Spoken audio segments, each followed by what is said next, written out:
Congressman, do you have the votes to expel Santos today? Oh, we're certainly going to find out. I think obviously a lot of our members are taking this very seriously, as they should. No one was sent here to expel someone. But at the end of the day, members like George Santos historically have resigned. They've gone to defend themselves. Instead, my colleague is divorced from reality and continues to engage in behavior that, quite frankly, has obviously broken the law, defrauded taxpayers, voters, and donors. I'm hopeful that we have the votes and can send the message that there's a standard of conduct we intend to uphold. You talk to everyone. You will usually have a good sense of the conference. Have the vibes been that people are feeling like it's time that he goes? If we've heard mixed. I think most members would like to move on from this sad chapter.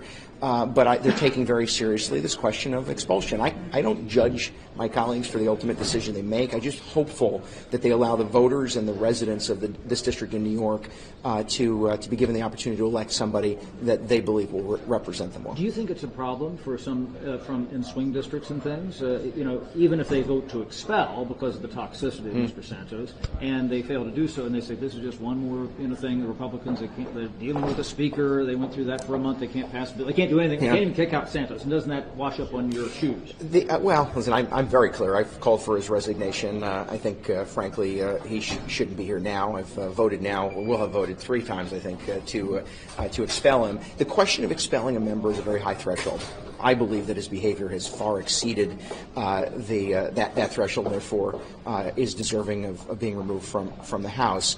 But at the end of the day, it's a tough question that people have to answer for themselves, and by the way, be judged by their constituents. And are members really that concerned about precedent here as well? I mean, or is that just a fig leaf to say, we don't want to cut down our majority, or we don't want to, throw out somebody, and go down this road? Is that just a fig leaf? No, I think every member is coming to this somewhat differently. The concept of, this establishes a new precedent is a real factor in some of the decision making. But I'll be very clear. I said this yesterday. We weren't elected to defend precedent. We were elected to defend the Constitution, and the Constitution provides, through a due process, which George Santos was provided, the opportunity for the House, through its rules, to enforce its ethics code and to expel a member. I believe that it's time for that to happen. Thank you so much. Impeachment.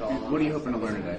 Well, I've said this. I didn't come to Congress to expel a member or to impeach a president. I came to Congress to judge facts and make decisions on behalf of the people I represent. They want me to be deliberate in that.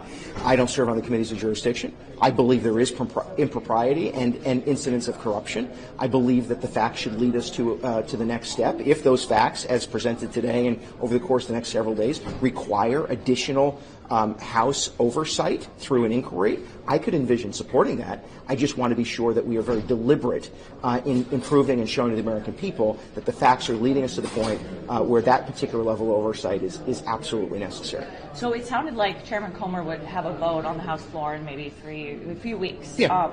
Is that something you could support? You aren't there yet. Well, I don't sort of judge it that way. I'm sorry. There are issues of impropriety without question. The administration has been less than forthcoming, and frankly, we have an obligation to provide oversight. I believe that we are headed in the direction of certainly having a vote come before us. I believe the facts could very well lead me to that conclusion, but I certainly want the chairman and the members of and the committees themselves to provide that information to us. Do you think this should be a big focus of the conference? I think when there is corruption and impropriety in the executive branch, it is the constitutional responsibility of the House to provide that oversight. We don't get to decide when that happens or to dismiss it when it does happen. And so we are confronting what are issues of impropriety and corruption. That has to be confronted, and that is the constitutional responsibility of the House of Representatives. Thank you so much, Congressman. Thank you.